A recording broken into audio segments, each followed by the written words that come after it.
வணக்கம். இது big picture. நான் பாலா. 2026 சட்டமன்ற தேர்தலையொட்டி தமிழ்நாடு அரசியல் களத்தில் பல அதிரடியான நகர்வுகள்லாம் நடந்துகிட்டே இருக்கு. அதுல முக்கியமான ஒன்று, அஇஅதிமுகவினுடைய மூத்த தலைவர்களில் ஒருவராகவும் முன்னாள் அமைச்சராகவும் இருந்த கட்சியிலிருந்து நீக்கப்பட்ட KA செங்கோட்டையன் இப்போ தமிழக வெற்றி கழகத்தில் சேரப்போகிறார் அப்படிங்கிறது தான் இன்னைக்கு ஒரு ஹாட் டாபிக்கா மாறி இருக்கு.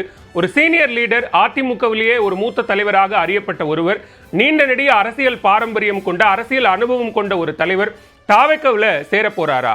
யார் இந்த KA செங்கோட்டையன்? அவர் தாவேக்கவில் சேரும் பட்சத்தில் யாருக்கு லாபம், யாருக்கு நட்டம், யாருக்கு நெருக்கடி அப்படிங்கிற பல கேள்விகள் எழுந்திருக்கு. அது பற்றி தான் இந்த வீடியோவில் விரிவாக பார்க்க இருக்கிறோம்.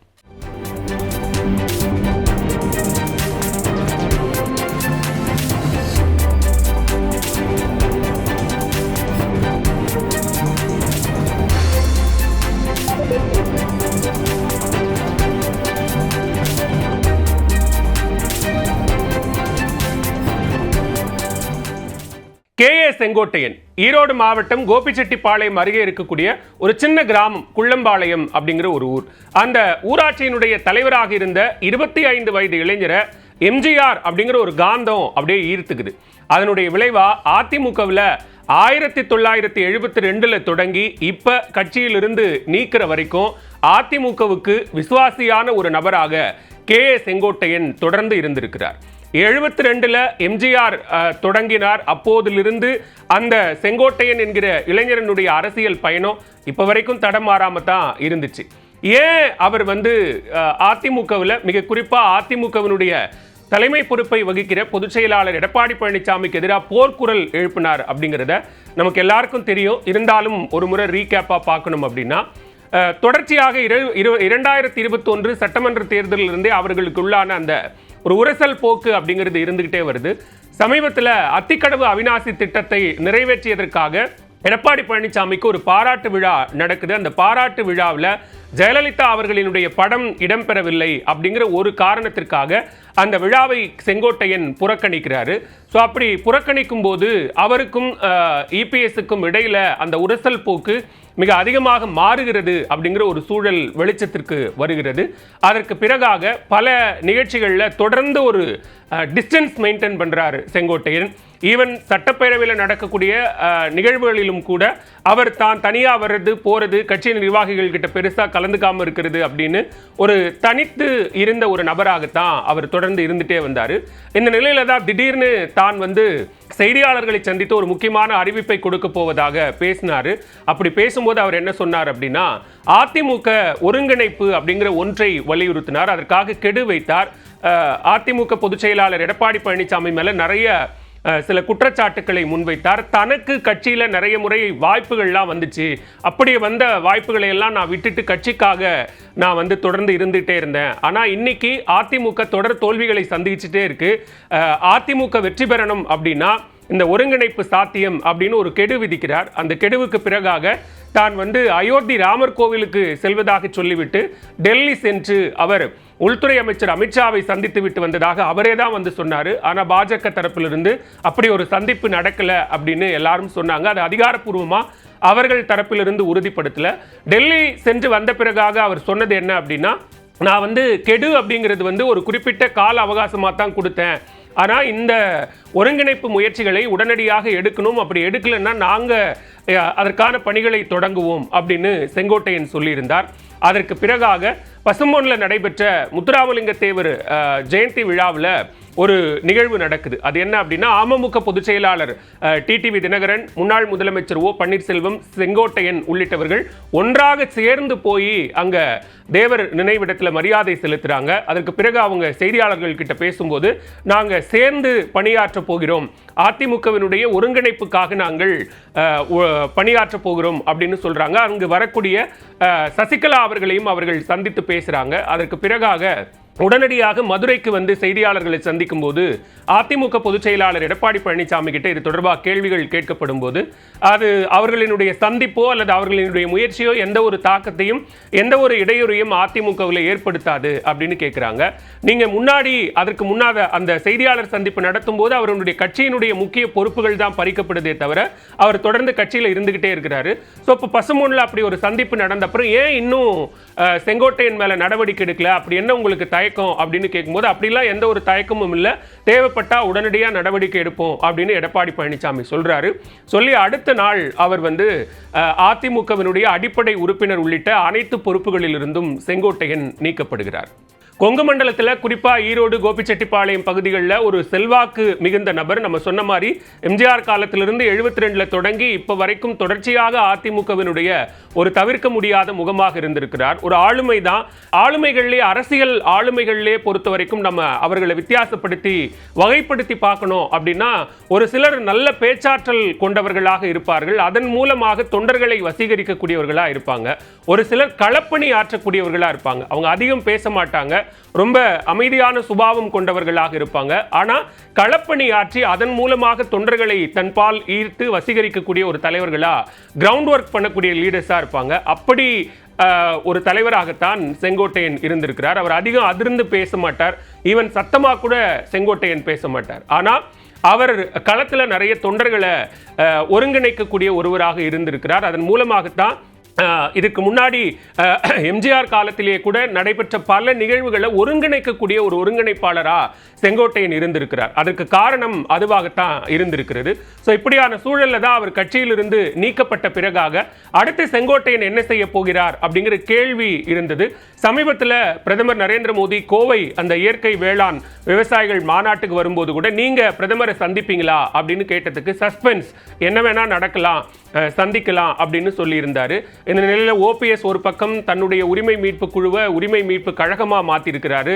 அடுத்த மாதம் அது கட்சியா மாறலாம் அப்படின்னு சொல்லப்பட்ட நேரத்தில் தான் அமமுக பொதுச் செயலாளர் டிடிவி தினகரன், சசிகலா, ஓபிஎஸ், செங்கோட்டையன் இவர்கள் நால்வரும் ஒன்றாக சேர்ந்து செயல்படுவார்கள் அப்படின்னு எதிர்பார்க்கப்பட்ட நேரத்தில் இப்போ திடீர்னு செங்கோட்டையன் தமிழக வெற்றி கழகத்தில் சேரப்போகிறார் அப்படிங்கிற ஒரு தகவல் வருது. ஸோ இந்த தகவல் வந்து பொதுவாக தாவேக்காவில் இருந்து சமீப நாட்களாக எல்லா செய்திகளுமே தகவல்களாகத்தான் வந்து கொண்டிருக்கிறது. அந்த அடிப்படையில் செங்கோட்டையன் கட்சியில் இணையும் பட்சத்தில் அது யாருக்கு நெருக்கடியாக மாறும் அப்படின்னா, ஒருவேளை ஒரு சீனியர் லீடர், நீண்ட நெடிய அரசியல் அனுபவம் கொண்ட ஒருவர் தாவேக்காவுக்கு போவதன் மூலமாக அது வேணா தாவேக்காவுக்கு ஒரு பலம் சேர்க்கக்கூடிய ஒன்றாக மாறலாம். ஏன்னா தாவேக்காவை பொறுத்த வரைக்கும் விஜய் என்கிற ஒரு முகத்தை தாண்டி அறியப்பட்ட அல்லது அனுபவம் வாய்ந்த முகங்களாக அதிமுகவில் யாருமே இல்லை. முதல் மாநாடு, விக்கிரவாண்டி மாநாடு நடக்கும் போதே சொன்னாங்க, பல கட்சிகளில் இருந்து சீனியர் லீடர்ஸ் எல்லாம் தாவேக்காவை நோக்கி வரப்போறாங்க, பொறுத்திருந்து பாருங்க அப்படின்னு சொன்னாங்க. நிறைய பொறுத்திருந்து பார்த்துட்டும் யாரும் தாவேக்காவை நோக்கி வரல. ஸோ அப்படியான சூழல்ல இப்ப தேர்தலை நெருங்கி இருக்கக்கூடிய சூழல்ல செங்கோட்டையன் மாதிரியான ஒரு மூத்த அனுபவம் வாய்ந்த தலைவர் தாவேக்காவுக்கு போவதன் மூலமாக ஒருவேளை அது தாவேக்காவுக்கு பலம் சேர்க்கக்கூடிய ஒன்றா இருக்கலாம். ஆனா அது செங்கோட்டையனுக்கு எந்த அளவுக்கு அரசியல் ரீதியாக அது பலத்தை கொடுக்கும் அப்படிங்கிற ஒரு கேள்வி இருக்கு. சரி, அப்படி அவர் தாவேக்காவை நோக்கி போகிறார் என்று சொன்னால் அது அதிமுகவுக்கும் அதிமுக பொதுச் செயலாளருக்கும் நெருக்கடியை ஏற்படுத்துமா? ஒருவேளை களத்துல, ஏன்னா கள தொண்டர்களை ஒருங்கிணைக்கக்கூடிய இடத்துல தானே செங்கோட்டையன் ரொம்ப ஸ்ட்ராங்கான ஒருத்தராக இருக்கிறாரு. ஸோ அப்போ அவருடைய தொகுதிகள்லையோ அல்லது பக்கத்தில் இருக்கக்கூடிய பல மண்டலங்கள்லையோ தாக்கத்தை ஏற்படுத்தக்கூடிய அளவுக்கு செங்கோட்டையனுடைய பலம் மாறுமா? அது தாவேக்காவுக்கு இன்னும் ஒரு கூடுதல் ஸ்ட்ரென்த்தை கொடுக்குமா அப்படிங்கிற ஒரு கேள்வி எழுகிறது. ஸோ இப்படியான சூழலில் இது யாருக்கு நெருக்கடி அல்லது யாருக்கு சாதகமாக மாறும் அப்படிங்கிறது அவர் அதிகாரப்பூர்வமாக தாவேக்காவில் சேர்ந்த பிறகாக அவர் என்ன பொறுப்புக்கு போகிறார் அப்படிங்கிறது முக்கியம். ஏன்னா தலைவராக இப்போதைக்கு தாவேக்கா தலைவர் விஜய் இருக்கிறார், அவருக்கு அடுத்த இடத்துல பொதுச் செயலாளர் புசி ஆனந்த் இருக்கிறார், அவருக்கு அடுத்தடுத்த இடங்களில் இணை பொதுச் செயலாளராக சிடிஆர் நிர்மல்குமார் இருக்கிறார். புசி ஆனந்தை பொறுத்த வரைக்கும் அவர் ரசிகர் மன்றத்தில் இருந்து அப்படியே தொடர்ந்து அது விஜய் மக்கள் இயக்கமாக மாறி இன்னைக்கு அரசியல் இயக்கமாக மாறி இருக்கிற வரைக்கும் தொடர்ந்து தன்னுடைய இடத்தை ஆனந்த் தக்க வைத்துக் கொண்டிருக்கிறார். அதுக்கப்புறம் நிர்மல்குமாரை பார்த்தோம்னா அவர் பாஜகவிலிருந்து அதிமுகவுக்கு வந்து அதிமுகவிலிருந்து இப்போ தாவேக்காவுக்கு வந்த ஒரு நபர். அவர் தகவல் தொழில்நுட்ப அணியில் இருந்தார், இங்கே இணை பொதுச் செயலாளராக இருக்கிறார்.